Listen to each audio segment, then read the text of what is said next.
जिल्हा परिषद पंचायत समिती निवडणुका जवळ आल्या आहेत. मतदारांच्या घरी जाऊन त्यांच्या गाठीभेटी घेणं, त्यांच्या सुखदुःखात जाणं यामध्ये सध्या सगळे उमेदवार हे व्यस्त आहेत. आंबेगाव तालुक्यातील पिंपळगाव पंचायत समिती गण या गणामध्ये अनेक इच्छुक आता समोर येत आहेत. नवीन उमेदवारासह जुनेही उमेदवार आता या ठिकाणी रिंगणात आपल्याला दिसणार आहेत. मात्र हे सगळे जरी असलं तरी सध्या एक चर्चेत आहे. गोधन उद्योग समूहाचे सर्वेसर्वा मनोहर बंडू इंदोरे या व्यक्तीबाबत बोलायचं झालं तर सर्वसामान्य शेतकरी कुटुंबात जन्मलेला आला हा व्यक्ती स्वतःच्या उद्योग व्यवसायातून मोठे उद्योग व्यवसाय तयार करून सध्या समोर येत आहे. हा उमेदवार सध्या निवडणुकीच्या रिंगणामध्ये असून त्यांनी कोणत्या पक्षाकडून लढणार हे सध्या तरी त्यांनी जाहीर केलेलं नाही. मात्र कोणत्याही परिस्थितीमध्ये निवडणूक लढणार असल्याचं त्यांनी आता सांगितलेलं आहे. हे सगळं जरी असलं तरी उद्योग व्यवसायामध्ये स्थिर स्थावर असताना निवडणूक लढण्याची त्यांची इच्छा का झाली, निवडणूक लढल्यानंतर त्यांना समाजासाठी काय कामं करायची आहेत हे आपण सर्व त्यांच्याकडून जाणून घेऊयात. मात्र तसं पाहायला गेलं तर पंचायत समिती पिंपळगाव या गणामध्ये सध्या तरी नवीन चेहरा असावा असं बऱ्याच मतदारांची इच्छा आहे आणि ती मतदारांमधून व्यक्त केली जात आहे. आपण मनोहर बंडू इंदोरे जे गोधन उद्योग समूहाचे मालक आहेत, आपण त्यांची चर्चा करूया.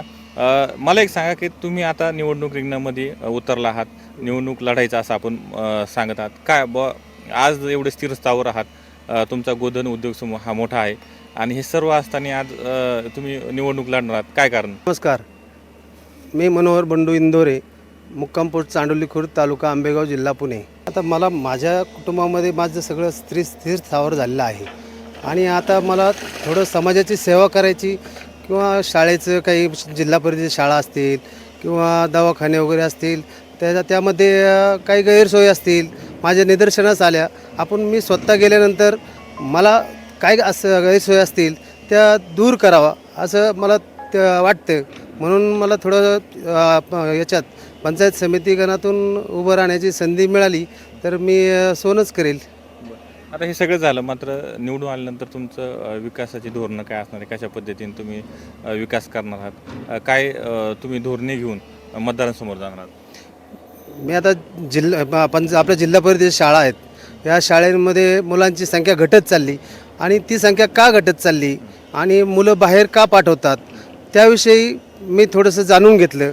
आणि कुणाचं लक्षसुद्धा नाही त्या मराठी शाळेकडं. एवढा भरमसाठ पैसा त्या शाळेला खर्च करतात आणि मुलं नाहीत त्या शाळेमध्ये. जे ते आपापली मुलं बाहेर दुसऱ्या शाळांमध्ये घालतात. का घालतात याचे काहीतरी कारणं शोधायला पाहिजे. यासाठी म्हटलं थोडंसं आपण समाजकारणामध्ये आरोग्याच्या बाबतीतसुद्धा असंच झालं आहे. तिथं दवाखाने बांधून ठेवलेत, तिथं कामगार नाहीत, डॉक्टर नाहीत, असे काही बरीचशी कारणं आहेत. त्यामुळं असं मला वाटतं का मी थोडंसं त्यामध्ये लक्ष घातलं तर मला जरा वेगळाच आनंद पण होईल आणि सर्वांचं भलं म्हणजे काहीतरी आपण देणदार आहोत याच्यासाठी मी काहीतरी करू शकेल. छोटे मोठे रस्ते आहेत आणि त्यांच्यासाठी निधी उपलब्ध करून देण्याचं ते सुद्धा काम झेडपीतून पंचायत समितीतून करण्याचा प्रयत्न करील. पी गटामध्ये जर आमचा निधी कमी असेल तरी पण त्याचा पाठपुरावा करून शासनाकडून निधी आणण्याचा मी खूप प्रयत्न करेल. हे सगळं जरी झालं तरी आपल्या मतदारांना जाणून घ्यायचं की मनोहर बंडू इंदोरे यांची सुरुवात कशी होती, कसं त्यांनी एवढं मोठं साम्राज्य उभं केलं, त्याच्याबद्दल थोडंसं आपल्या मतदारांना जाणून घ्यायचं. मी सुरुवात म्हणजे आम्ही खूप गरिबीतून मामाच्या इकडे 12-15 वर्ष दिवस काढले आणि गरिबी असल्यामुळं तिकडून आम्हाला काही लोक इकडे येणं झालं. इकडे आल्यानंतर आम्ही छोटंसं घर बांधलं आणि त्याच्यानंतर मग आम्ही PMRYचं लोन करून आम्ही लोन उपलब्ध झालं आणि त्याच्यानंतर 2-3 गाया घेतल्या. 3 गायाच्या 4, 5, 6, 7, 8, 10, 15, 20 अशा गाया वाढत गेलो. जाधवमळ्यामध्ये माझा संपर्क असल्यामुळं मला तिकडून बरंचसं काही असं अनुभव मिळाले आणि खाली खेचण्यापेक्षा वरती कसं काय घ्यायचं मी जाधवमळ्यामधूनच शिकलो.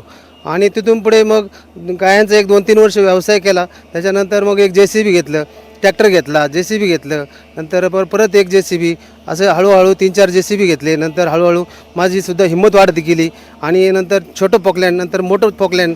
एका डब्यात बसून राहण्यापेक्षा डबा चेंज केल्यानंतर आपल्याला काहीतरी करून दाखवता येईल म्हणून मी पुढं प्रगतीच करत गेलो आणि हे करता करता माझ्याबरोबर जे मित्रपरिवार जोडले गेले त्यांनासुद्धा माझ्याबरोबर पुढं नेण्याचा प्रयत्न केला आणि अशाच पद्धतीनं मी इथून पुढे सुद्धा माझ्याबरोबर मी ह्याच्यात गेल्यानंतर जी काही माझ्या अंगावर कामं येतील ती मी शासनाचा निधी घेऊन येऊन मी ती कामं शेवट करेल. हा माझा बऱ्यापैकी मोठा हा व्यवसाय झालेला आहे आणि त्याच्यातून मला काही नाही काही बाबा असं स्वतःचं करता करता दुसऱ्याचं सुद्धा काहीतरी भलं करावं असं मला वाटतं. म्हणून मी पंचायत समिती गणामध्ये आमच्या पिंपळगाव गणामध्ये मी येत आहे निवडणुकीसाठी. आता तुम्ही निवडणूक लढणार, एकंदरीत तुम्ही ठाम आहात, मात्र कोणत्या पक्षाकडून काय असं तुमचं ठरलं आहे? नाही, आमचं अजून काही ठरलं नाही कोणत्या पक्षाकडून आपल्याला ते तिकीट घ्यायचं काय, परंतु त्यांची वरिष्ठ लोकांची बोलणी चालू आहेत आणि आम्हाला पण सगळं विचारून घेतलं आहे कसं हे करणार, कोणत्या याच्यातून हे काय, तिकडून त्यांच्याकडून जे तिकीट मिळेल त्याच्यात मी इच्छुक आहे. तुम्ही निवडणूक लढणार हे ठाम आहे? हो, निवडणूक लढणार हे ठाम आहे. हे सगळं झालं, मात्र पिंपळगाव गणामध्ये तुम्ही कोणत्या पद्धतीने विकास कामं करणार, काय सांगितल्याबद्दल? पिंपळगाव गणामध्ये म्हणजे छोटे मोठे रस्ते असतील किंवा आणि काही कोणाच्या अडचणी असतील त्या खडीकरण असेल किंवा त्याच्यावर काही थोडं मुरमीकरण वगैरे ते अडचण पडले तर माझं पॉकलेन लावून सुद्धा मी करून देईल. घरची मशिनरी? हां, माझी घरची मशिनरी आहेत. थोडाफार डिझेलसाठी निधी उपलब्ध झाला तरी माझ्या मशिनरी लावून मी रस्त्यांना मुरुम सुद्धा टाकून देईल. मतदारांना काय आवाहन करणार? मी मतदारांना असं सांगू इच्छितो की मला एकदा संधी द्या आणि त्या संधीचं मी खूप सोनं करून दाखवीन तुमच्यासाठी. हे आपल्यासोबत होते मनोहर बंडू इंदोरे, गोधन उद्योग समूहाचे हे सर्व आहेत. तसं पाहायला गेलं तर पिंपळगाव गणामध्ये सध्या तरी नवीन चेअरला संधी आहे असं म्हणलं जात आहे.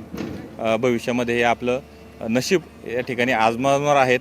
मतदार नक्की यांच्या पारड्यात मताचं दान टाकतील का, यांना निवडून देतील का, हे आता येणाऱ्या निवडणुकीमध्ये समजेलच. अमोल जाधव, पुणे सुपरफास्ट. तुमचा फ्लॅट, घर, बंगला, व्यापारी गाडे, दुकान, जागा, शेतजमीन, प्लॉट्स विकायचे आहेत का? विकायचे असतील तर आजच आमच्याशी संपर्क साधा. स्थावर मालमत्ता खरेदी विक्रीसाठी आंबेगाव तालुक्यातील विश्वसनीय नाव म्हणजे सीता प्रॉपर्टीज. आमची वैशिष्ट्ये: जलद व्यवहार, तुमच्या प्रॉपर्टीजची योग्य किंमत, मालक व ग्राहक यांच्यात समोरासमोर पारदर्शक व्यवहार. आमचा संपर्क 7972 82 24 33 व 80 10 25 09 54.